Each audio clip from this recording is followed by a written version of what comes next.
I gConamara I mádomra anois as liocán agus mún chaach bertaine bheith mai de ráb a gcónaí. Bhí sé sin an chrúgus mu an gáasúir.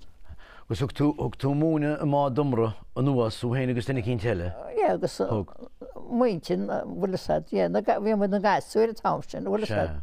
Agus a chu héana, agus muid mún an as camas. Mu sé hugach. Hugach baidead. Na a dága tú dearmide tileán ag chéir blianana déag a bhéirí, ce mé teach bhí dearmide cúnaí ar bhór? Bhí na cúg déagán agus cúnaí chu leanach go sin an uair sin. Mu sé bhí? Agus cit faoin scoil ag an am sin? Bhí scoil bhí an agus tá gur beidir gar go scór gasir go le scoil. Agus cén fágad imime tuasa ag an am sin? Well, bhíon dúnún scoil an sin agus ar a tead le díanach a bhfuil séirú. Ó se. Le chuide is Somália hógeal, leis ra mámarrá.